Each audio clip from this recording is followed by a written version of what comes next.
The gavel came down like a gunshot. Maggie Talmadge stood at the center of the Crimson Creek Town Hall, her survey map spread across the long oak table, her hands perfectly steady even as every nerve in her body screamed. Around her, the room was packed wall to wall with ranchers, railroad men in pressed suits, and the sheriff leaning against the doorframe with his arms folded like he had already decided which side he was on. The gaslights flickered. Someone near the back coughed. And at the far end of that table, with his silver watch chain gleaming and his expression carved from cold marble, sat Cornelius Vance, the most powerful rail baron west of the Missouri River. He had just declared her survey fraudulent, not mistaken, not incomplete, fraudulent. These measurements, Vance said, his voice smooth as oiled leather, were fabricated by a woman with no formal certification and a personal financial stake in the outcome. The court of public opinion, if not the court of law, must understand that this map is worthless. He gestured toward her papers the way a man swats a fly. Miss Talmadge has deceived this community, and the Pacific Continental Railroad will not allow its rightful corridor to be blocked by falsified documentation. The murmur that swept through the room hit Maggie like a wall of heat. She had expected this. She had prepared for exactly this.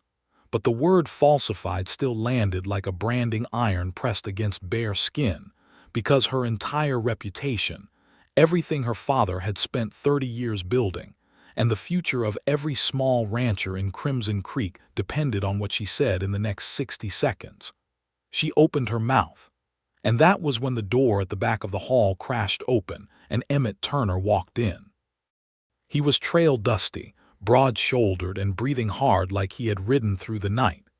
His dark eyes swept the room in one long arc, landed on Maggie, then moved to Vance, and something in the set of his jaw shifted. He had a face that had been weathered by years under an unforgiving sun, and the kind of quiet authority that filled rooms without raising a voice. The crowd parted for him instinctively the way water parts around stone. "You are late, Mr. Turner," Vance said flatly. "And you are lying," Emmett said. "Which is worse?" The room erupted.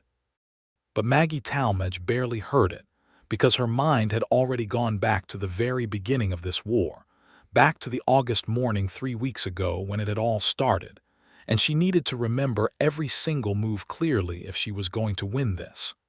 The summer of 1882 had been brutal to the high plains of eastern Colorado. The Talmadge Ranch sat at the northern edge of Crimson Creek Valley, 8,000 acres of grass and sandstone that Margaret Eleanor Talmadge knew better than she knew her own reflection. She had grown up measuring it. Her father, Harold Talmadge, had taught her land surveying the same way other men taught their sons to rope or shoe horses, because Harold had no sons, only Maggie, and he had refused to let that be a limitation for either of them.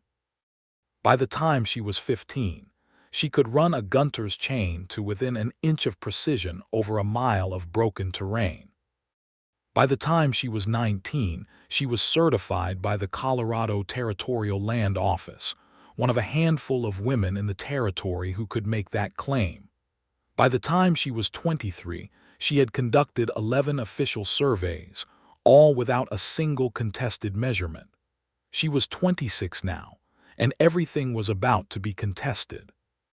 Harold Talmadge had died in February, a quiet death after a long winter illness, and had left the ranch to Maggie outright, along with a letter of instructions so thorough it read like a small legal library. He had known the railroad was coming. He had been watching Cornelius Vance acquire land along the proposed rail corridor for 2 years, buying up small claims through a shell company called the Western Land Improvement Trust, using a combination of inflated offers for cooperative sellers and manufactured legal pressure for everyone else. Harold had also known something that Vance apparently did not yet know. The most direct route for the railroad through the valley ran straight across the northern corner of Talmadge land. 240 acres of rocky grassland that had been in the Talmadge family since 1861. If Vance could challenge the boundaries of that parcel, push the recorded property line south by even a quarter mile, he would have his corridor without paying fair compensation or dealing with a rightful owner who refused to sell.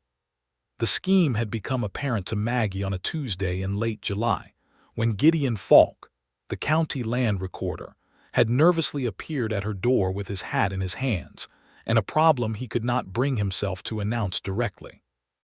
He had sat at her kitchen table for 10 uncomfortable minutes, drinking coffee and talking around the subject, before she had finally set down her own cup and said, "Gideon, tell me exactly what you came here to say."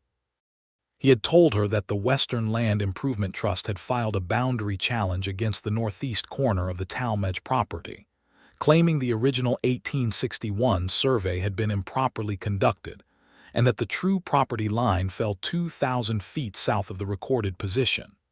If the challenge succeeded, the trust would acquire that 240-acre strip, sell it to the railroad, and Maggie would have no recourse. She had thanked Gideon Falk calmly, walked him to his horse, and then gone inside and stood at her father's survey desk for a long time, not crying, thinking. She had 2 weeks before the boundary challenge came before the county commission. She picked up her father's transit and went to work. The transit was a beautiful instrument, a Buff and Berger surveyor's transit that Harold had ordered from Boston in 1874, and Maggie treated it with the reverence most people reserved for something sacred. She set it up at the northeast corner marker the following morning at first light, before the heat distorted the air over the grassland, because she knew from experience that thermal shimmer over the plains could throw a line of sight by a fraction of a degree that compounded into significant error over distance. She was meticulous. She was patient.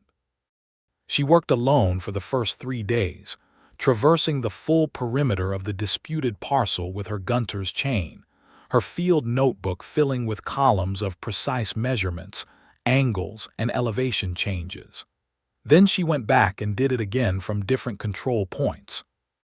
Then she did it a third time using a different mathematical method, a set of calculated bearings triangulated from 3 fixed landmarks whose positions she had verified against the original government survey monuments from the 1850s. The monuments were still there, cast iron posts driven deep into the bedrock, and they confirmed everything. Every number, every line. The northeast corner of the Talmadge property was exactly where her father had always said it was. She had triple verified it, and she had the field notebooks to prove every step. It was during the second survey pass that Emmett Turner had first appeared on her land. She had been setting up her transit at a high point along the eastern ridge, carefully leveling the instrument with the 4 leveling screws, when she heard hoofbeats and looked up to find a horse and rider picking their way up the slope toward her. The horse was a solid bay, well-muscled and sure-footed on the rocky ground. The rider was a man she had seen in town twice before, always at a distance, recently arrived in Crimson Creek and rumored to be looking at property in the valley. He was tall in the saddle, with dark hair pushed back under a battered hat, and even from 50 yards she could see he was built like someone who had spent his life working outdoors rather than sitting behind desks. She kept her eye to the transit and finished her angle reading before he reached her. "I am sorry to intrude," he said when he pulled up. His voice was deeper than she had expected, unhurried. "I was not sure where the property boundary was. I did not want to trespass." "You are already on Talmadge land," Maggie said, making a note in her field book without looking up. "But I am not in the business of running off people who ask politely. Are you looking for someone?" "Not exactly." He swung down from the horse in one easy motion and stood holding the reins, looking at the transit with genuine interest rather than the vague confusion most men showed when they encountered surveying equipment. "I am looking at the Hennessy parcel to the east, thinking about buying it." She did look up at that. Emmett Turner. He seemed surprised that she knew his name. "That is right. My father mentioned you might come by. He spoke with a land agent in Denver about you 2 months before he died. Said there was a cattleman from Wyoming looking at the valley." She went back to her transit. He thought you were serious. There was a brief pause.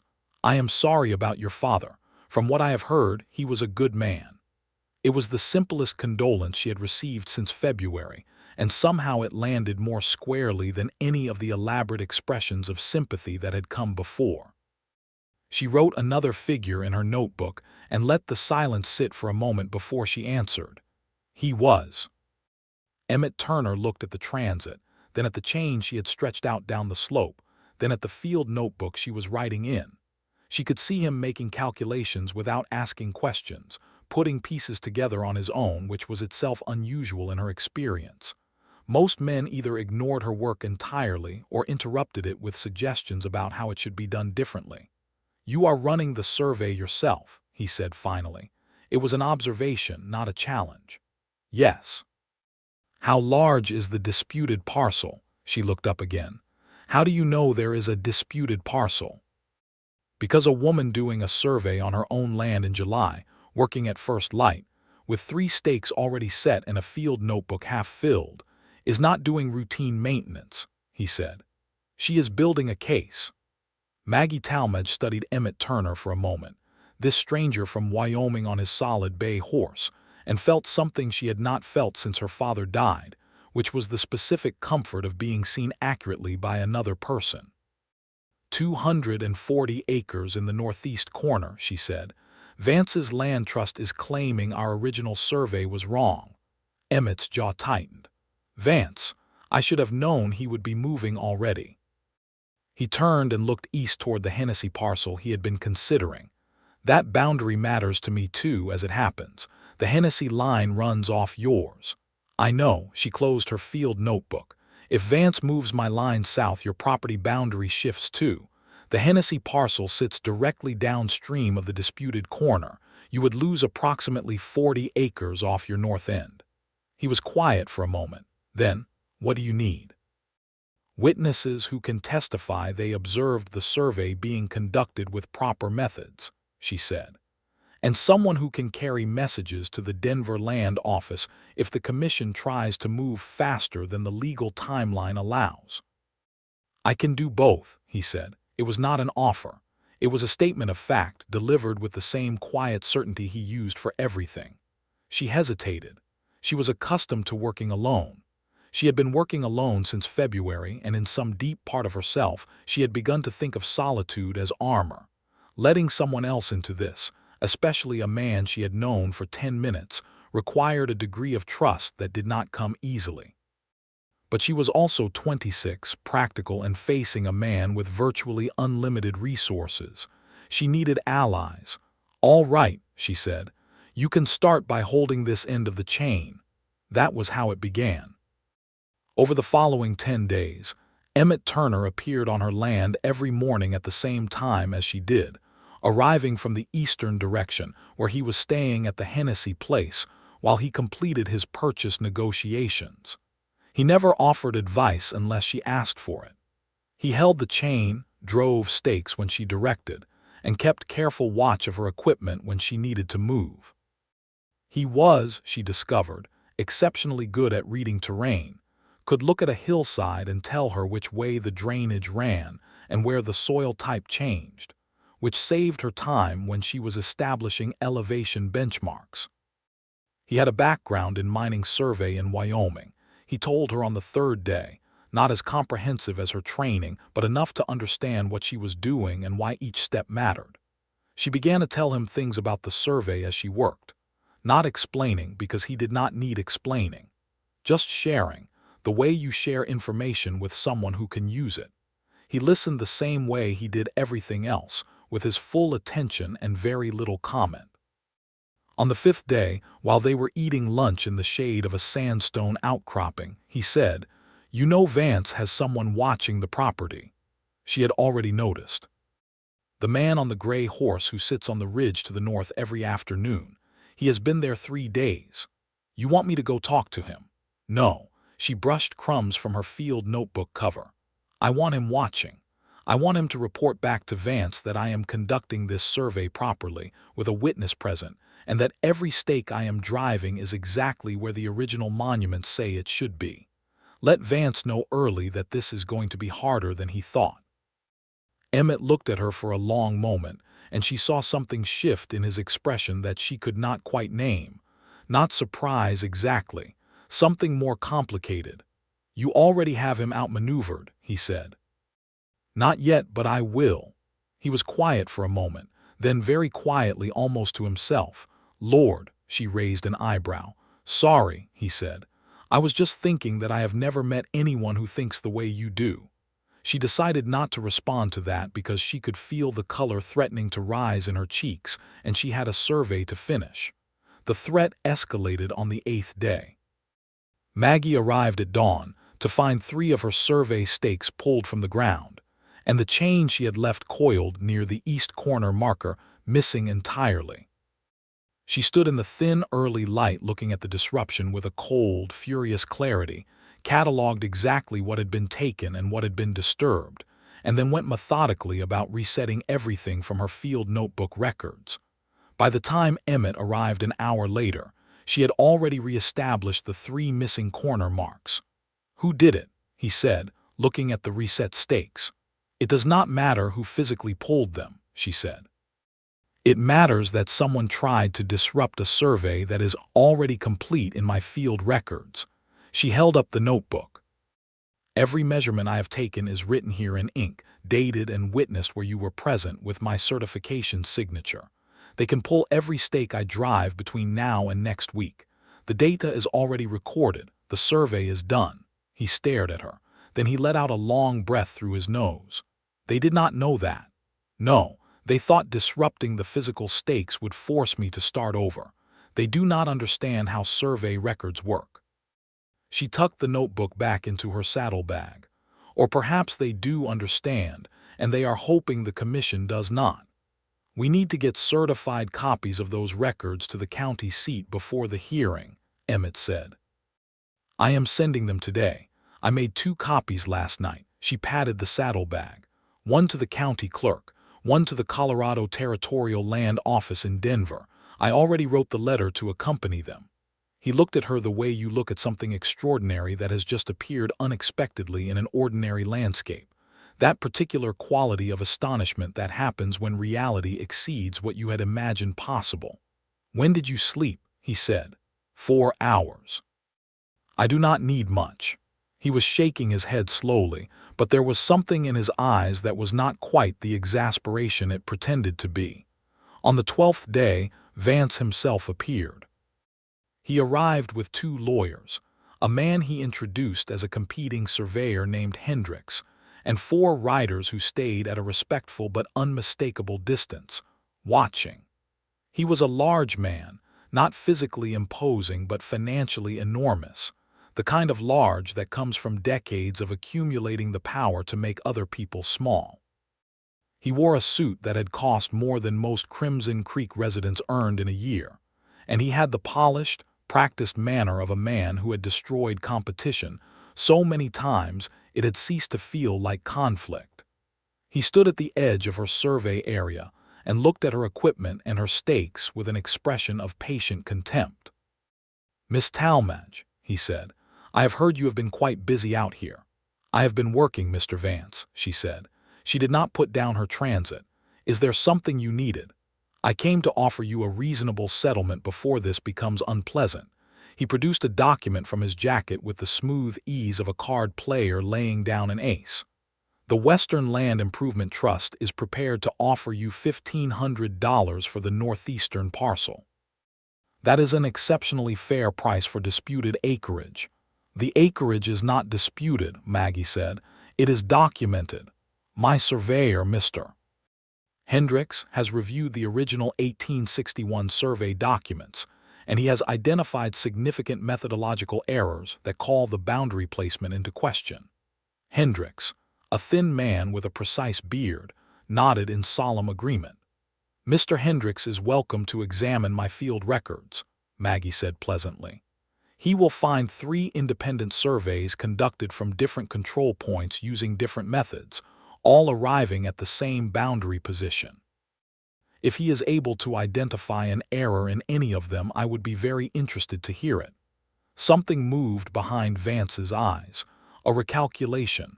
3 surveys. Triple verified, she said. Certified under my licensure with the Colorado Territorial Land Office. Dated, witnessed, and already on file in 2 separate government offices as of 2 days ago. The silence that followed was very heavy. Hendricks stepped forward with his arms crossed. A woman's certification from the Territorial Office carries less standing than a male surveyor's professional testimony. Emmett Turner, who had been standing quietly 8 feet to Maggie's left with his arms at his sides and his expression perfectly neutral, looked at Hendricks the way a mountain looks at a suggestion that it move. "That is an interesting legal theory," Emmett said. "You should probably explain it in front of the commission, and then to the federal magistrate in Denver who will be reviewing any appeal, and then to the newspapers, who I have a feeling would be quite interested in the story of a railroad company claiming a certified woman's survey is legally inferior because of her sex." Hendricks closed his mouth. Vance looked at Emmett for a long, measuring moment. "You have no stake in this, Mr. Turner." "The Hennessy property boundary runs off the Talmadge line," Emmett said. "That gives me a direct stake, and beyond that I am a witness to this survey being conducted correctly, which means I will be testifying before the commission." He paused. "And I am not someone who looks good being called a liar." It was not a threat. It was simply a fact, delivered in the same even tone he used for everything, and it had more force than any threat. Vance took the document back without another word, turned, and walked to his horse. After they had gone, Maggie set down her transit with great care and looked out across the grassland for a long moment. The wind moved through the dry summer grass in long, rippling waves.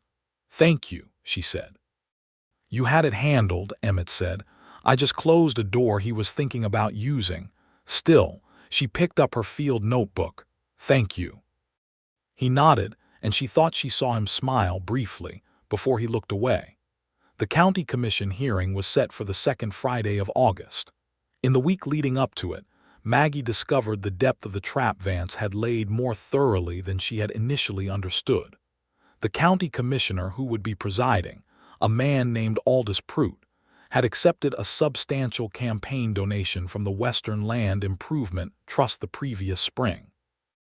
Gideon Falk brought her this information in the same nervous, hat-holding manner he used for all difficult news, and Maggie listened to it with her elbows on the kitchen table and her hands folded against her chin. "He will rule against you regardless of the evidence," Gideon said miserably. "Vance owns him." "Then the question is what happens after he rules," Maggie said. "You could appeal to the federal land office." "I intend to, which is exactly why I sent certified copies of my surveys to Denver 2 weeks ago." She stood and went to the window. Outside, the evening light was turning the grassland gold, and she could see the distant silhouette of the survey stakes she had driven along the northeast boundary. "Pruitt can rule however he wants, but he cannot make my survey records not exist, and the Federal Land Office has had copies for 14 days.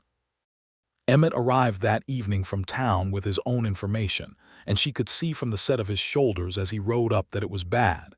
He dismounted at the fence and came to the porch, and she handed him a cup of coffee before he had even asked for one. "Vance has brought in a second surveyor," he said. "A man named Carver from Kansas City. Professional credentials, good reputation. He has been measuring the area for 3 days. I heard in town that he is going to testify that your survey contains systematic errors introduced by using an improperly calibrated instrument." Maggie went very still. "He is going to claim the transit was off," she said. "Yes." This was the most sophisticated attack yet, and she felt the genuine cold of it move through her.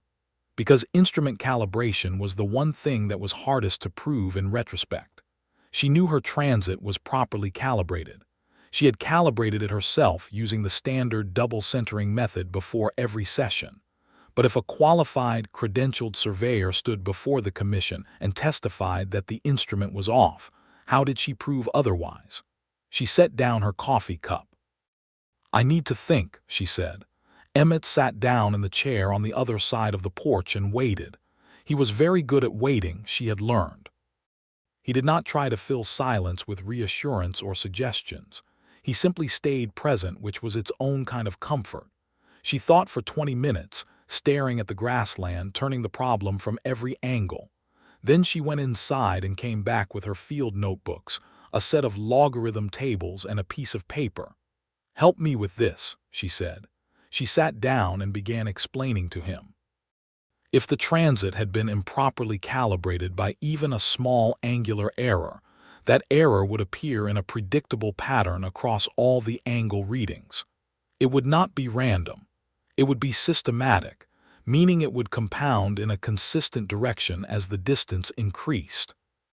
If she went back through her 3 separate surveys and compared the closure errors at each traverse, she could calculate whether any systematic angular bias existed. "If the instrument was off, the closures will show it," she said. "If the instrument was accurate, all 3 traverses will close within the acceptable tolerance, which for a first-order survey is 1 in 10,000. Emmett was leaning forward with his elbows on his knees, following every word. "And if they all close correctly," he said slowly, "then Carver cannot claim instrument error without contradicting mathematics." "Exactly." She opened the first notebook. "I need to work through the closure calculations for all 3 surveys tonight." "Then let us work," he said simply.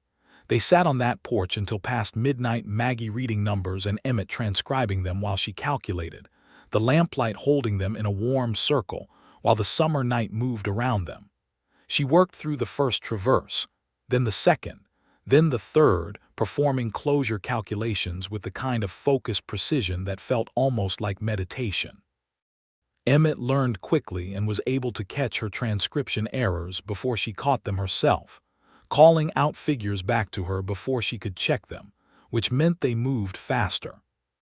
The first traverse closed at 1 in 12,400, the second at 1 in 11,800, the third at 1 in 13,200, all 3 well within first-order tolerance, all 3 consistent with a properly calibrated instrument.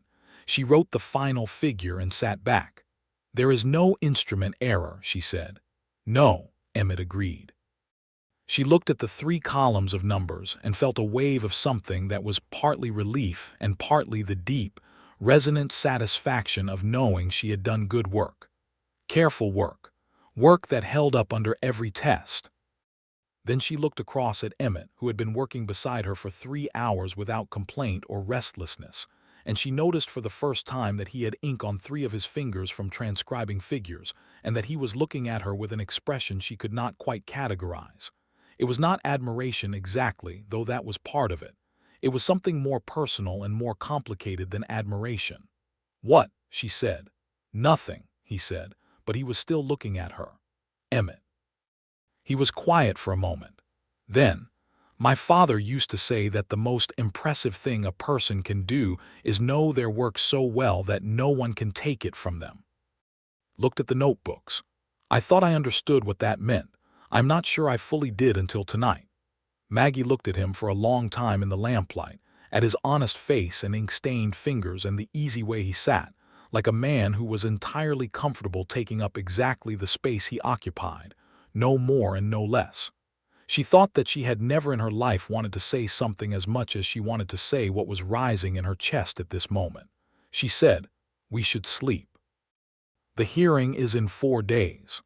He nodded and stood, and she thought she saw something briefly unsettled in his expression, as if he too had been about to say something and had decided against it. He collected his hat from the porch railing. "Good night, Maggie." It was the first time he had used her given name without the formality of the surname. "Good night, Emmett," she said. She watched him ride out into the dark, and then she sat on the porch alone for another hour, not thinking about mathematics. The 3 days before the hearing moved in a series of escalating pressures.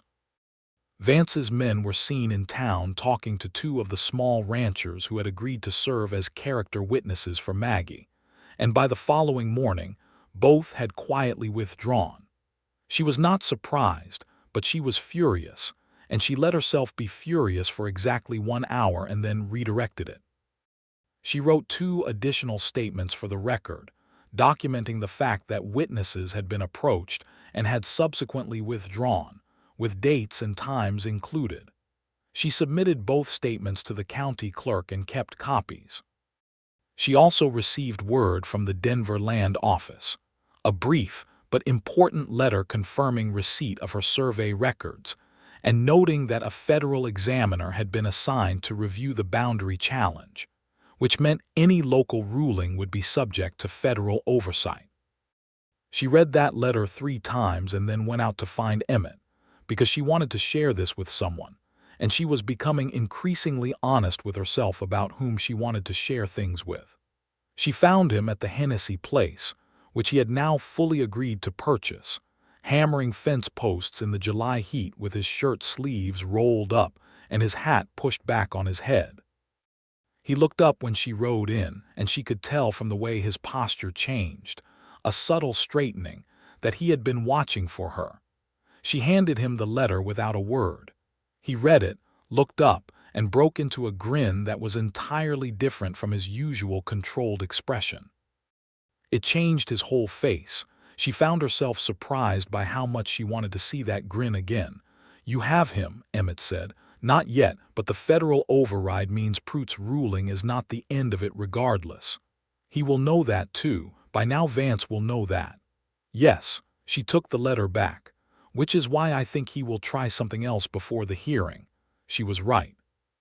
The next morning, someone broke into the office of Gideon Falk, the county land recorder, and removed the file containing her original survey documentation submission, not the copies she had sent to Denver, the local filing copies.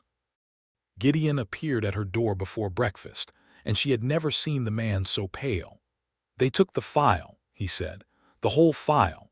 I do not know how they got in. The lock was not broken, which means someone had a key or someone who had access let them in." Maggie stood on her porch and felt the wave of that particular kind of anger that comes when a hidden motive becomes undeniable. Someone in the county recorder's office was working for Vance. The betrayal had a face even if she did not yet know whose face it was, but she thought about this for only a moment before she recognized that it did not actually change anything. "Gideon," she said, "do you still have the logbook where incoming documents are recorded?" "Yes, that was in a different cabinet." "Then you have a dated record showing that my survey documents were received and filed. The actual documents are in Denver. The logbook proves they were filed locally." She looked at him steadily. "They removed evidence of their own inability to take the evidence away." Gideon blinked. "I had not thought of it that way. Please keep that logbook somewhere secure from now on," she said. "Personally secure, not in the office." He tucked it under his arm before he had fully processed the suggestion. The hearing day arrived with the particular crisp clarity of an August morning on the high plains, blue sky pressing down on golden grass, the mountains in the west visible as a dark suggestion on the horizon.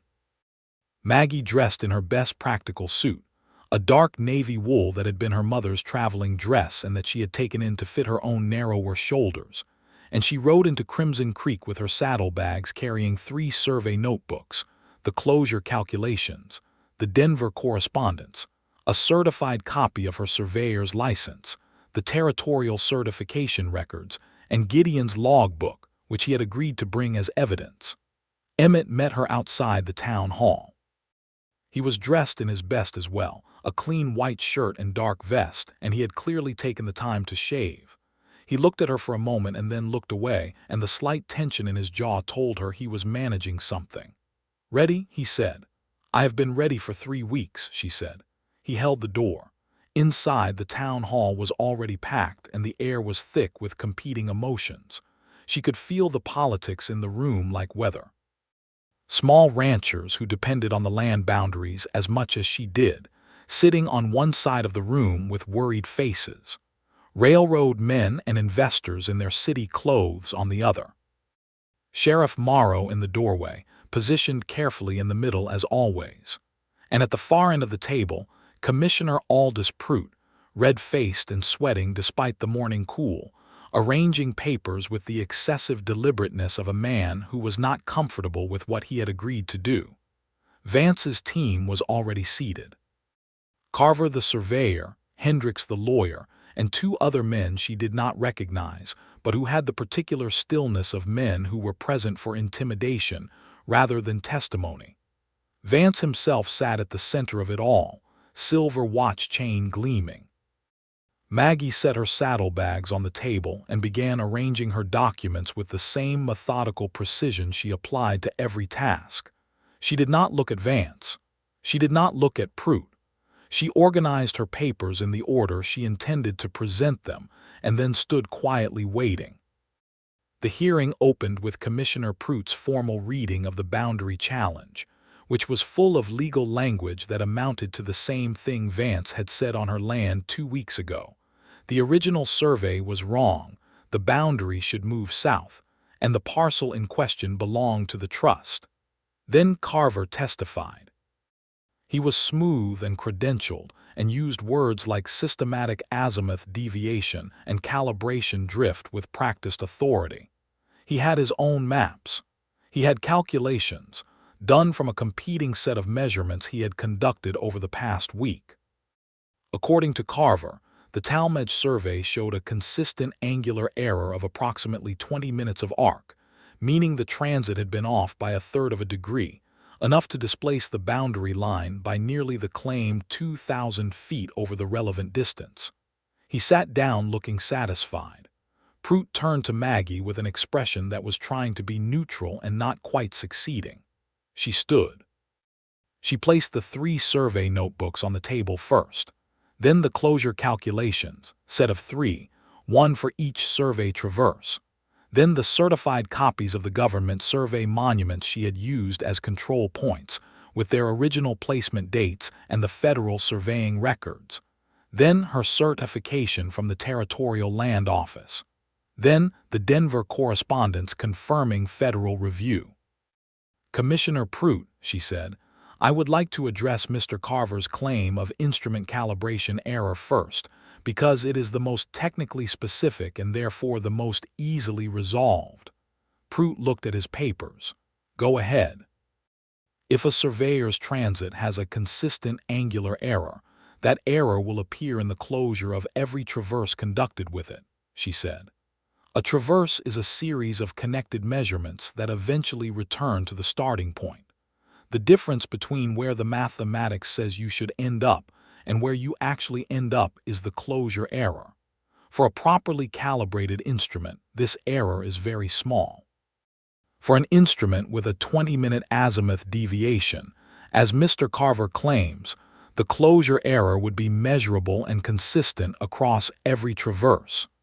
She held up the closure calculation sheets. "I conducted 3 independent surveys of the disputed parcel using 3 different traverse routes and 3 different sets of control points. Here are the closure calculations for each. The first closes at 1 in 12,400, the second at 1 in 11,800, the third at 1 in 13,200. First order survey standard requires closure of 1 in 10,000 or better. All 3 of my surveys exceed that standard." She set the sheets on the table. "Mr. Carver claims my transit was off by 20 minutes of arc. If that were true, no traverse I conducted with it would close within first-order tolerance. All 3 of mine do. This is not consistent with instrument error. It is consistent with a properly calibrated instrument and careful technique." The room had gone very quiet. She continued, "Furthermore, I would invite the commissioner to examine the original government survey monuments at the northeast corner, which are cast iron posts driven into bedrock in 1857 during the federal survey of this section, and which have not moved. My survey lines match those monuments exactly. Mr. Carver's competing measurements, which show the boundary 2,000 feet south, would require those federal monuments to be in the wrong position. Given that they are iron posts in bedrock that have been in place for 25 years, I would suggest that explanation is difficult to sustain." She placed the monument records on the table. Then she addressed the matter of the missing local files, placing Gideon Falk's logbook into evidence to establish that they had existed and been properly submitted. She addressed the Federal Land Office review. She addressed the withdrawal of her character witnesses and the documented circumstances of that withdrawal. By the time she finished, she had been speaking for 35 minutes, and the room felt fundamentally different than it had when she began. Commissioner Prout looked gray. Vance, for the first time since she had known of him, looked cornered.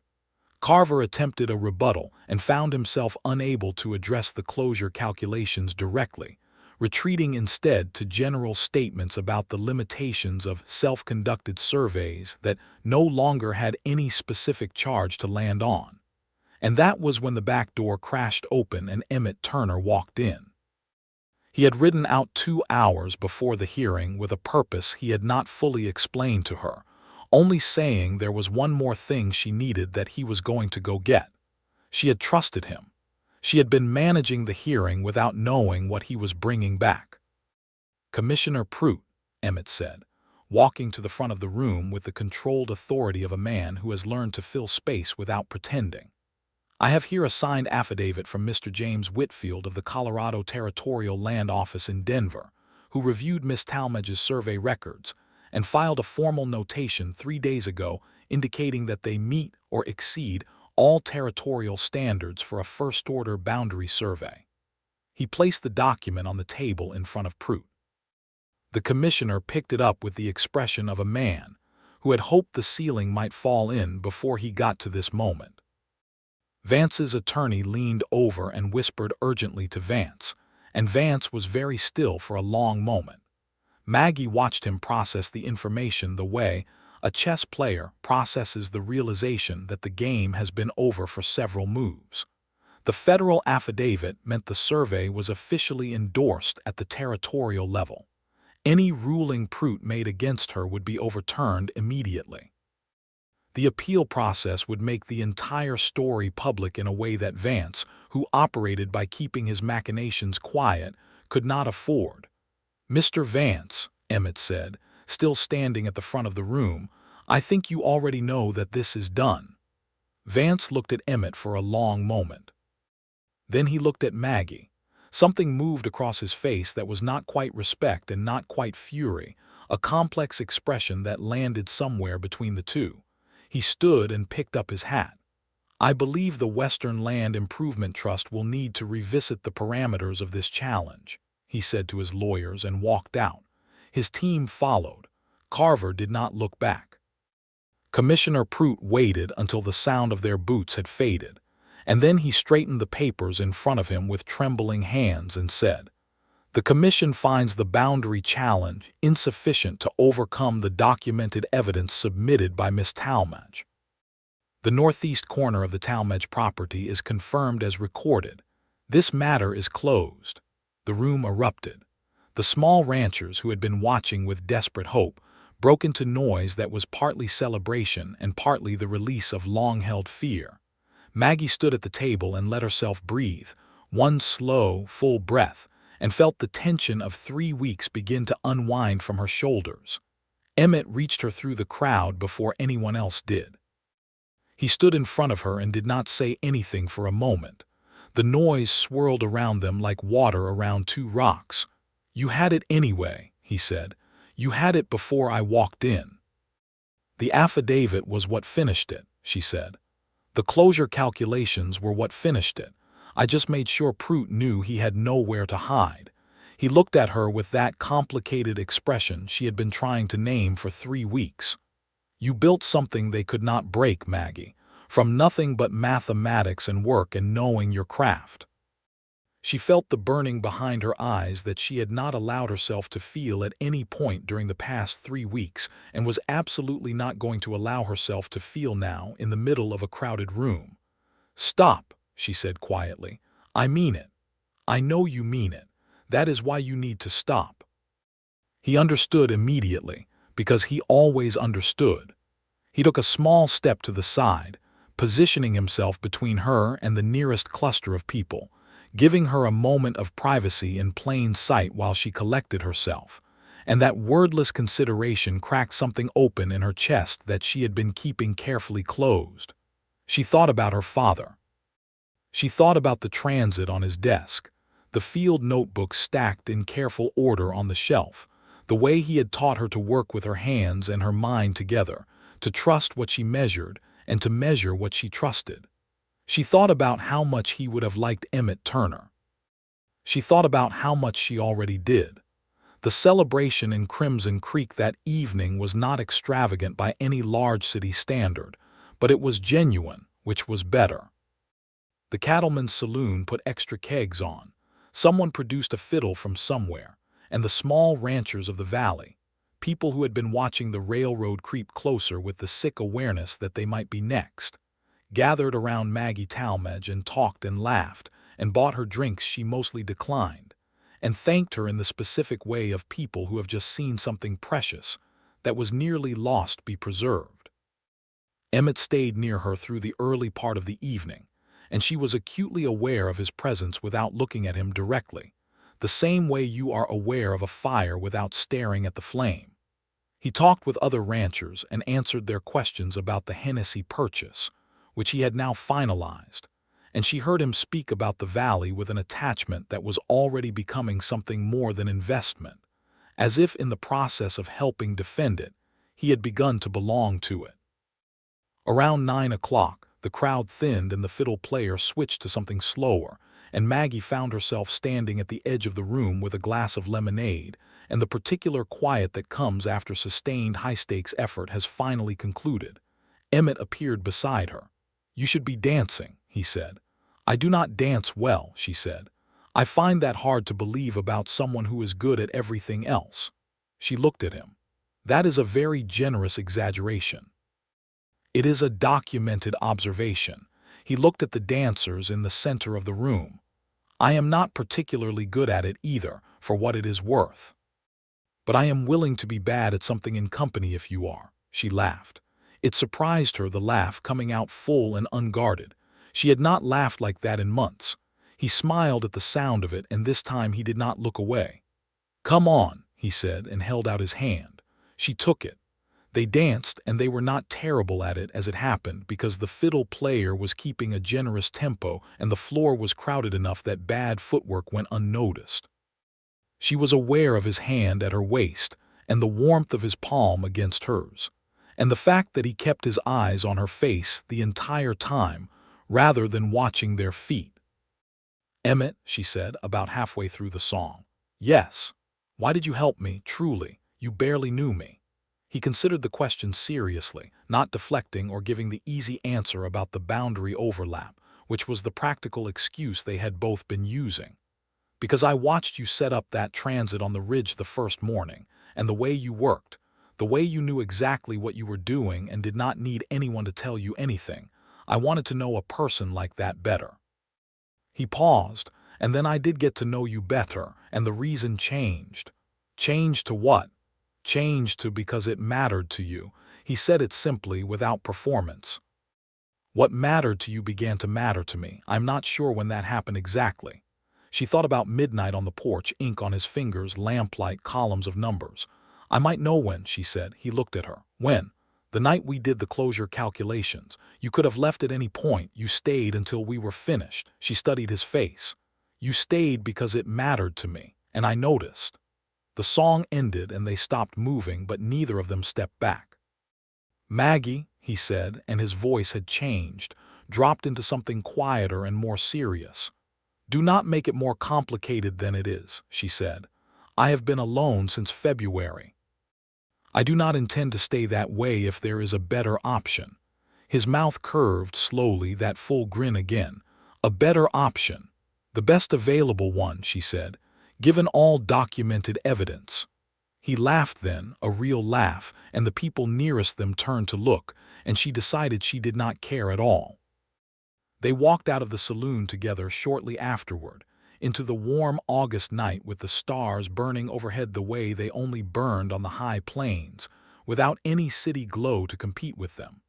The street was quiet except for the distant sound of the fiddle and the occasional sound of horses shifting at the hitching posts. "Walk with me," he said. "Yes," she said. They walked the length of the main street and back again, talking in the way they had been circling around all month. Not about surveys or property lines, but about themselves. He told her about Wyoming, about his family's cattle operation that his two brothers had inherited when he had felt the pull to strike out and build something of his own rather than add his contribution to someone else's legacy. She told him about growing up as Harold Talmadge's daughter, and about what it had been like to take a certification examination in a room full of men who had looked at her with a combination of confusion and offense. "Did you pass?" he said. "Highest score in the territory that year," she said. He shook his head, not in disbelief, in something that was becoming recognizable to her as the specific admiration of a man who is falling. "Maggie," he said, and stopped walking. She stopped too. They were at the edge of town, where the main street gave way to open land, the grassland dark and vast under the stars, and the air smelled of dry earth and summer. He turned to face her, and there was a directness in his expression that she had learned was how he looked when he had fully decided something. "I know this has been a strange month to meet a person," he said, "and I am not a man who says things he has not thought through, so I have thought through this." He held her gaze. "I would like to spend a great deal more time with you, all the time if you would have it. I bought the Hennessy place and I intend to make it something worth having, and I can think of only one thing that would make it better." "Tell me," she said. "You," he said. "As a neighbor first if that is what you want, or as more if you want that too, but I am not going to stand here and pretend that I do not already know what I want." She looked at him in the starlight, this man who had held her survey chain and transcribed her figures and ridden through the night to bring back a federal affidavit, who had stood between her and a room full of hostility without being asked, who had laughed at exactly the right moments and been silent at all the others. "What do you want?" she said, not because she did not know, because she wanted to hear him say it. "I want you," he said, "all of it. Your surveys and your notebooks and your arguments about mathematics and the way you think through problems like nobody I have ever known. I want to hear what you think about everything. I want the morning coffee and the evening porch and all of it." He was quiet for a moment. "I know it is fast." "It is not fast," she said. "It has been 3 weeks of high-stakes shared work under pressure. That compresses things considerably." She stepped toward him. "I have been aware of what I wanted for at least 10 days. I was waiting for you to catch up." His expression shifted again, surprise and warmth together, and then he reached out and took her hand carefully, the way he handled things he considered valuable. "I have caught up," he said. "Good," she said. He kissed her there at the edge of town, gently but not tentatively, the way a man kisses someone he has been thinking about for longer than he admitted to himself. And she kissed him back with the full attention she gave to everything she considered worth doing properly. The grassland spread out around them in the dark, all 8,000 acres of Talmadge land with its correctly surveyed boundaries, and somewhere to the east, the Hennessy property waited to become Turner land, and the stars burned overhead indifferent and magnificent, and the fiddle played on from 2 blocks away. In the weeks that followed the hearing, the valley settled back into the rhythms of late summer work, but everything had shifted in small, significant ways. Cornelius Vance, as Emmett had predicted, did not disappear entirely. Men with his resources and his particular variety of hidden motive rarely did. But the federal affidavit had effectively neutralized his position on the Talmadge boundary, and the publicity of the failed challenge, which the Denver papers had picked up as a story about a woman land surveyor defending her property against a railroad giant, had made any new approach politically costly. He pivoted the railroad's corridor south, acquiring different parcels through negotiated purchase, which was slower and more expensive but the only path left open to him. He was beaten and he knew it, and Maggie knew it too. She moved through September with the particular satisfaction of someone who had finished a very hard piece of work very well, and she also moved through it in a state that her dead father would have recognized and laughed at affectionately, the distracted, occasionally unfocused condition of a woman who is falling in love and finding it difficult to concentrate on anything else for very long at a stretch. Emmett was at the Talmadge ranch most days. This had begun practically enough during the survey, but it continued now for its own reasons, or rather for one reason that was daily becoming less secret. He was building up the Hennessy property with the focused energy of a man who has a clear vision and the physical capacity to execute it. But he made time every evening to ride the mile between the two properties and spend 2 or 3 hours on Maggie's porch. They talked about everything. She had forgotten what it felt like to have someone to talk to, who genuinely wanted her specific thoughts, rather than a polite approximation of them. He asked her questions about surveying, about the mathematical method she used, about the territorial land office certification process, not to fill conversation, but because he was genuinely interested, and she found herself explaining things she had never explained to anyone because no one had ever asked. She went to the Hennessy property and looked at what he was building and told him what she saw, and he listened to that too, making adjustments to his cattle management plan based on her knowledge of where the drainage ran in wet years and which parts of the pasture went dry first in August. They were very useful to each other, and they both knew that useful was not the primary point, and neither of them said so directly, because some things develop better in the space before they are named. He kissed her for the second time on a Wednesday evening in mid-September, on her porch, with the grassland turning amber in the last light, and this time it was not gentle so much as settled, the kiss of two people who have confirmed something they were already certain of. "I have a question," he said, with his forehead resting against hers. "Ask it. I want to be clear about what I am asking," he said. "I'm not asking for permission to court you more because I am already doing that and you seem to be allowing it. I'm asking whether you would consider marriage, directly, specifically, to me." She leaned back enough to see his face clearly. He was looking at her with that complete, unshielded directness that was his particular form of courage, the willingness to say the exact thing and wait for the exact answer. "Are you proposing?" she said. "I am working up to proposing," he said. I wanted to make sure the question was welcome before I committed fully to the proposal. "Emmett." "Yes. The question is welcome," she said. "Commit fully." He took a breath. "Maggie Talmadge. I would like very much for you to marry me. I'm aware that the ranch is yours and will remain yours. I'm aware that your survey practice is your profession and I have no interest in changing that. I want to be your partner, not your manager, and I hope you understand the difference." "I understand the difference precisely," she said. "It is one of the reasons the answer is yes." He looked at her for a moment longer, that grin breaking through again, the one that changed his whole face. "Yes."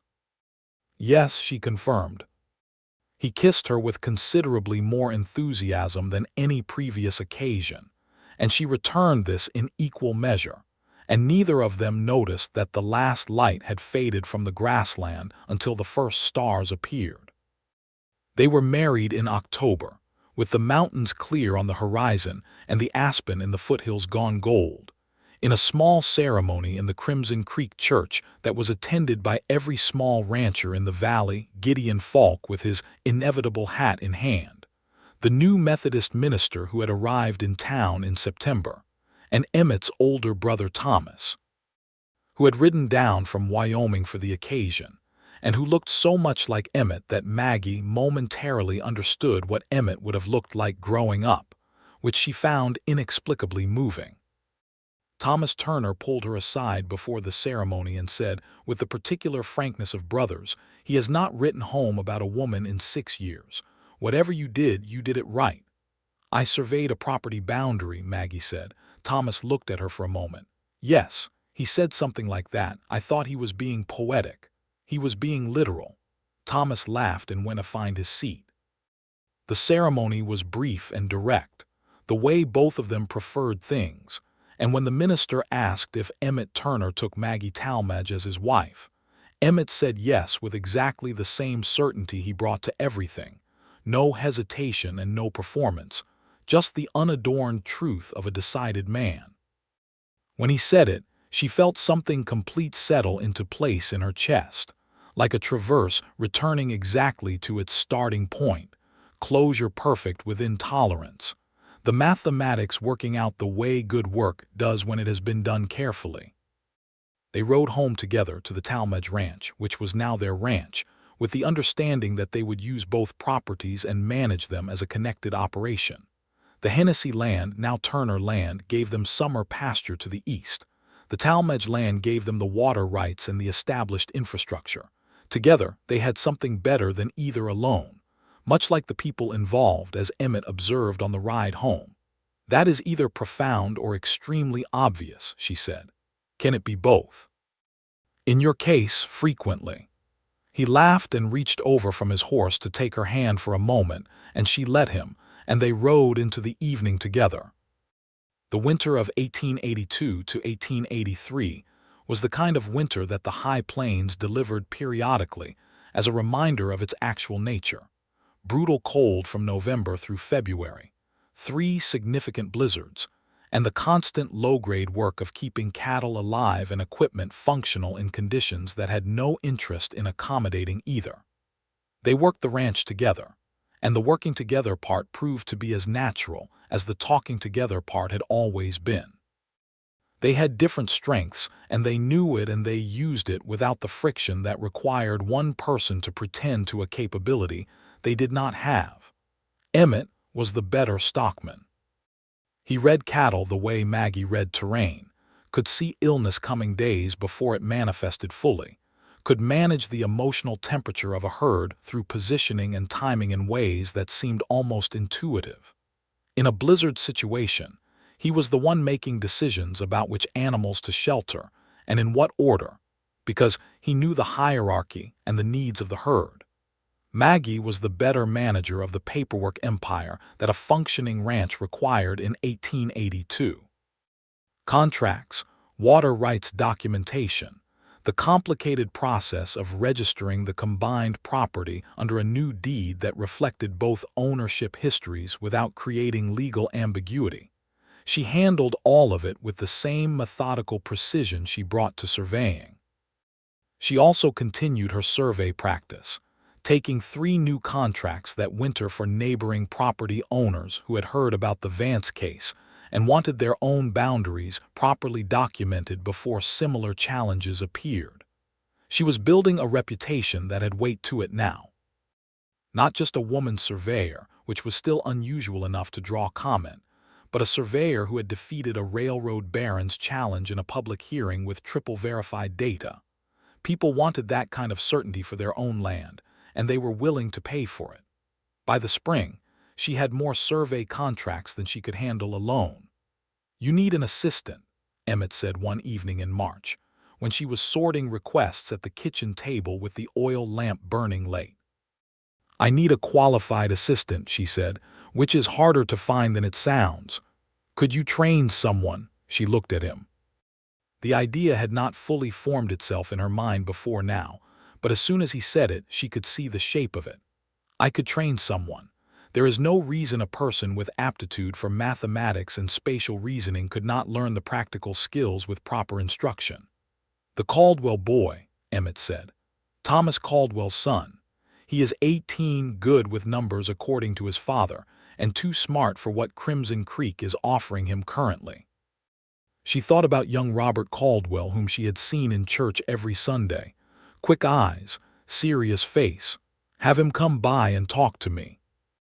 Robert Caldwell came by the following Tuesday and answered every question she asked him about mathematics with ease, and 3 of them with an ingenuity she had not expected.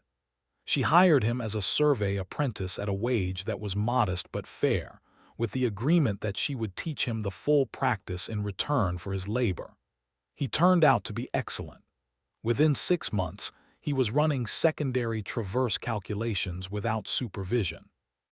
Spring melted into the true second summer of their marriage, and it was different from anything Maggie had previously understood summer to mean. The work was the same, the heat, the dry grass, the early mornings and long days, but all of it had a different quality to it, A fullness she had not known was missing before and now could not imagine living without.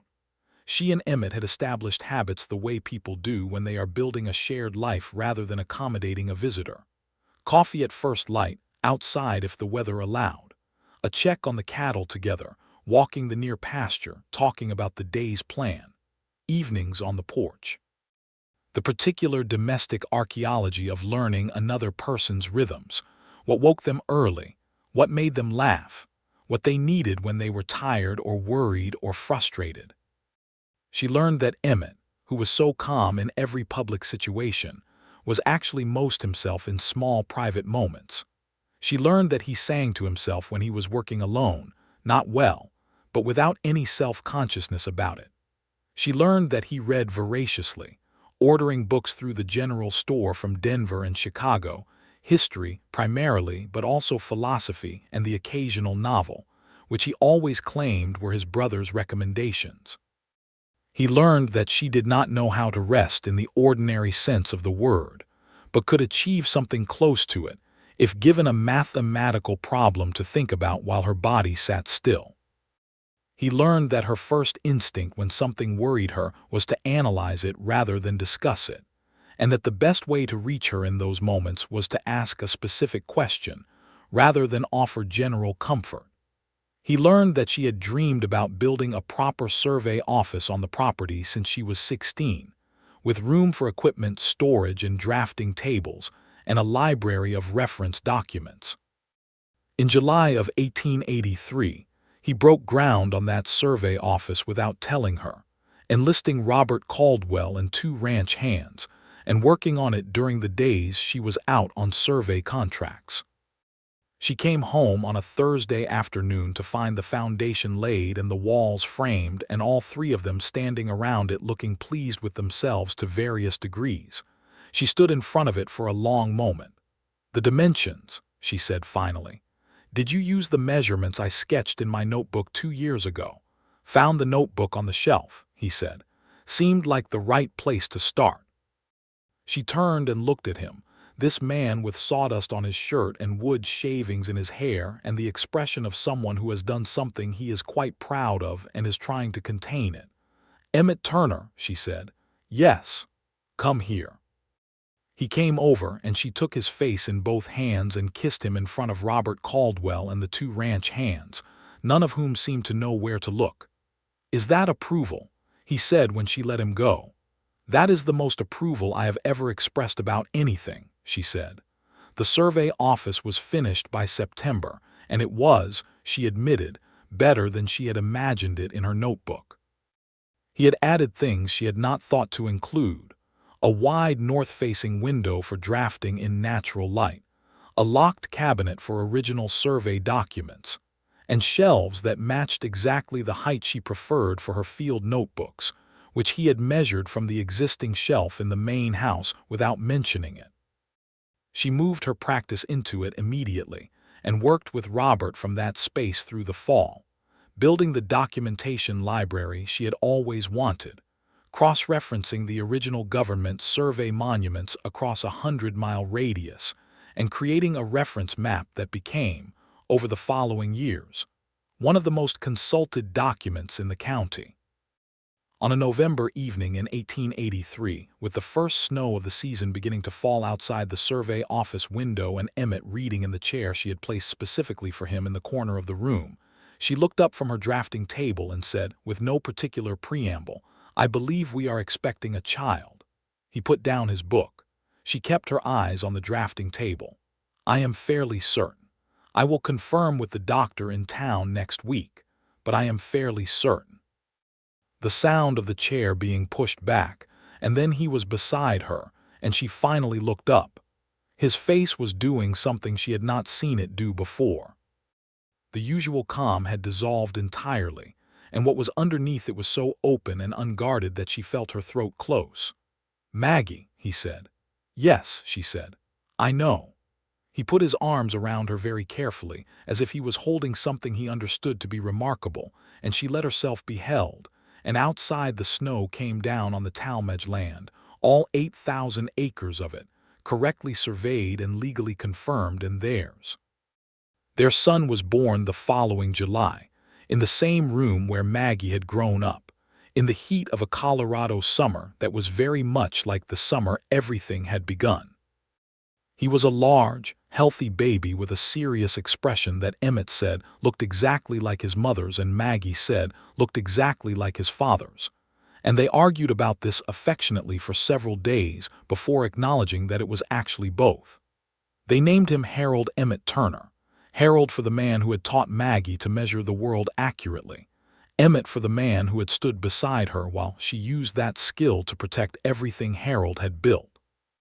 Gideon Falk came to visit with a hat full of summer flowers from his garden, which was entirely in character. Thomas Turner rode down from Wyoming again, and held his nephew with the careful terror of a man who has not spent much time around infants and is worried about breaking one.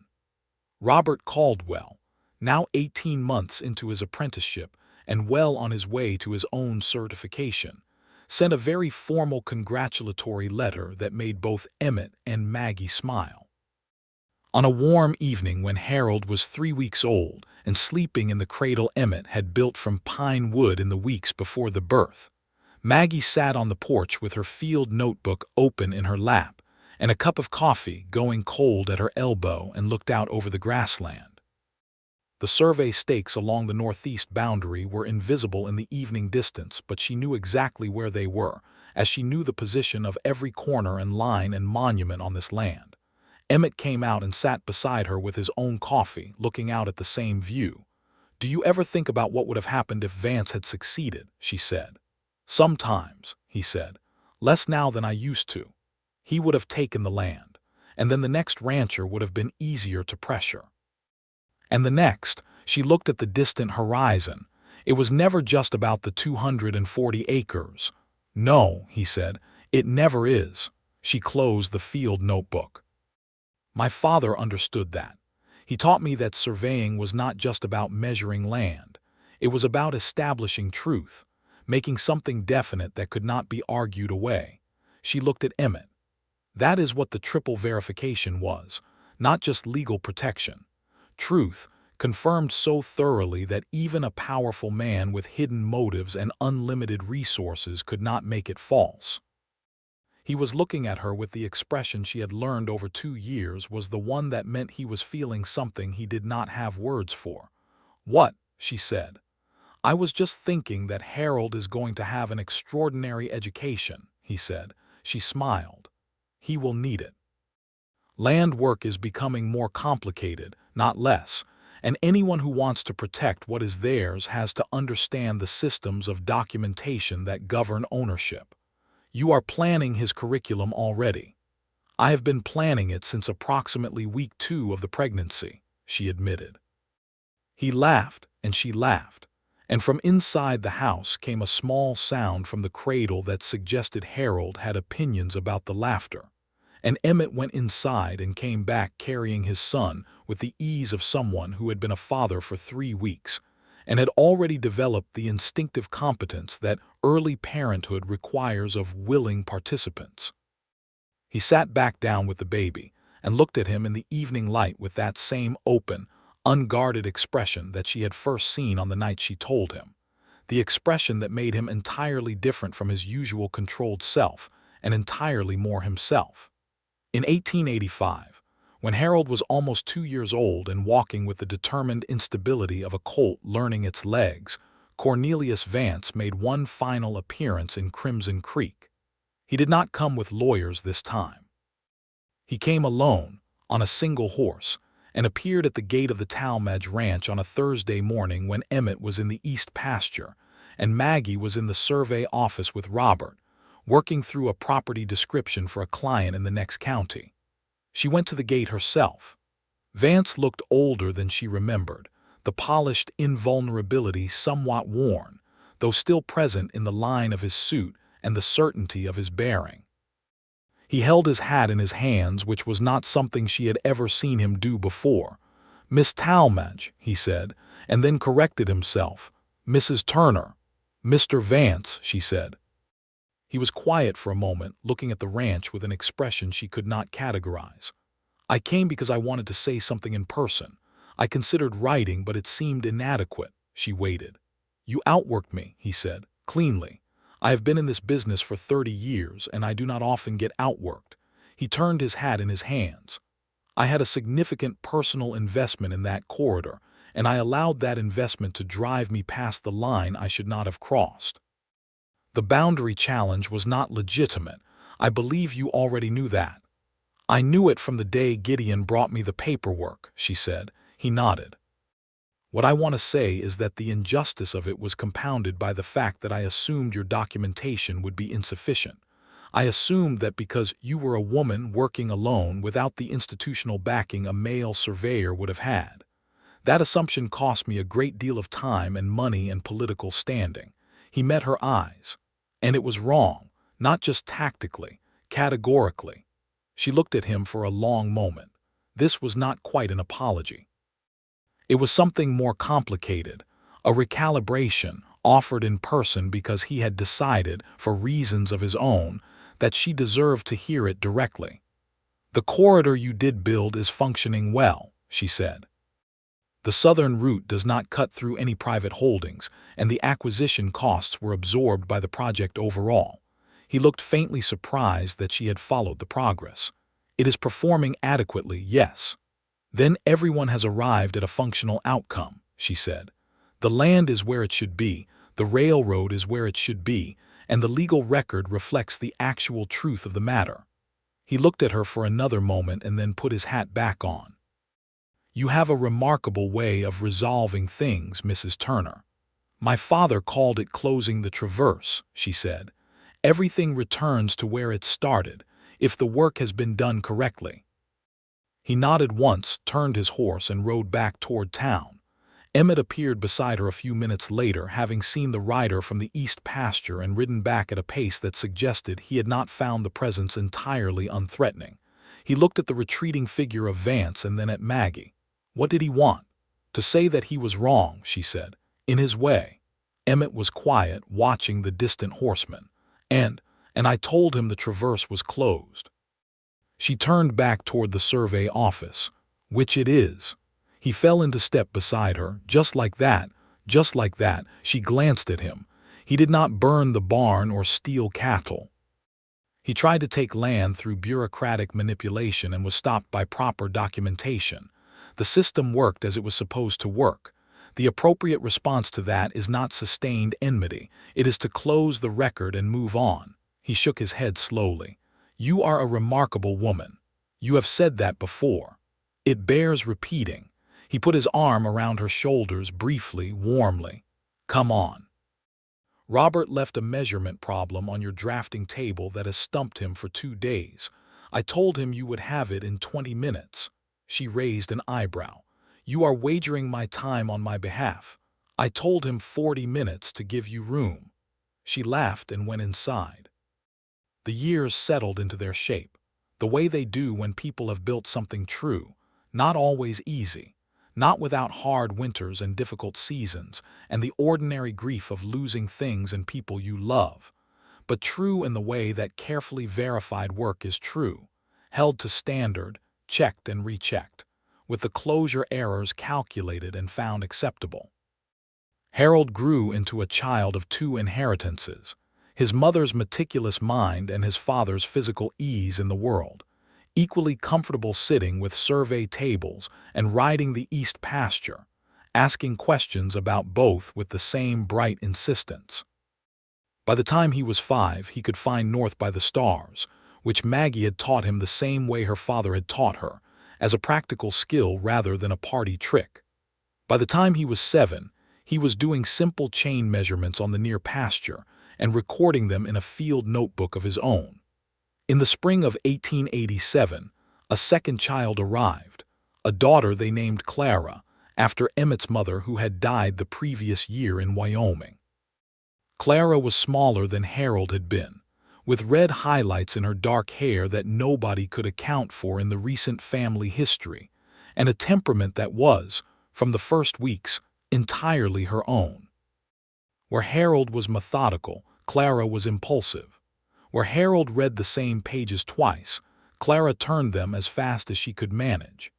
Emmett, watching his daughter at 6 months old reach for everything within arm's length with an expression of profound territorial interest, said she was going to be a rancher in the purest sense, the kind of person who wanted to know the extent of everything she could touch. Maggie said she was going to be a force of nature in any direction she chose, and the wisest thing they could do was keep the good reference books in reach. Both of these things were true. The Talmadge Turner operation, as people in the valley had taken to calling it, had become by the late 1880s one of the most stable and respected ranches in eastern Colorado. Not the largest, but the kind of operation that other people pointed to when they wanted an example of how to manage land sensibly across generations. Emmett had built the cattle side into a clean, well-organized herd with good bloodlines and consistently sound management. Maggie had built the survey practice into a small but formally constituted firm, with Robert Caldwell now fully certified and managing most of the field work, while she handled the more complex legal boundary analyses and the growing library of reference documentation. The northeast boundary of the Talmadge property was never challenged again. The cast iron monument posts from the 1857 Federal Survey stood in their original positions, as they had always stood, anchors in the bedrock of the high plains, indifferent to railroads and land trusts and the ambitions of powerful men. Around them, the grass grew and went dry and grew again with the seasons, and the boundary lines went exactly where the survey said they went, triple verified and held to tolerance, the work of a woman who had known her craft so completely that no one had been able to take it from her. On an October evening in 1888, on the porch where so much had been worked out and decided and said, with the mountains gone purple in the last light and the grassland holding the gold of the season before releasing it to the coming cold, Maggie sat with a cup of tea and her field notebook and her husband beside her, and Harold doing something energetic in the yard that involved a rope and a fence post and the dog, and Clara asleep inside after a day of determined exploration. And she thought about all of it, the August morning with the transit on the ridge, the midnight calculations by lamplight, the hearing room with its packed walls and its complicated politics, the gavel and the word fraudulent and the way she had felt it land. She thought about her father at his survey desk, patient and precise, teaching her to measure the world. She looked at Emmett, who was reading in the chair he had long since established as his porch chair, the particular angle of light he preferred, the cup he preferred for evening, the small settled permanence of a man who has arrived exactly where he intended to be. "Emmett," she said. He looked up. "Yes." "Nothing," she said. "I just wanted to say your name." He held her gaze for a moment, and she saw that same open, unguarded expression that she had first seen the night she told him about the baby, and that appeared periodically in the years since in moments that had that particular quality of completeness to them. He closed his book and reached over and took her hand.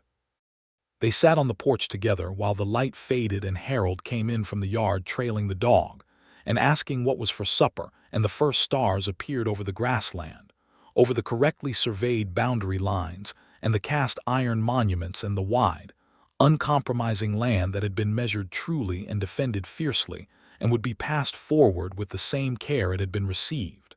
The traverse closed. The work had been done correctly. Everything returned exactly to where it should be.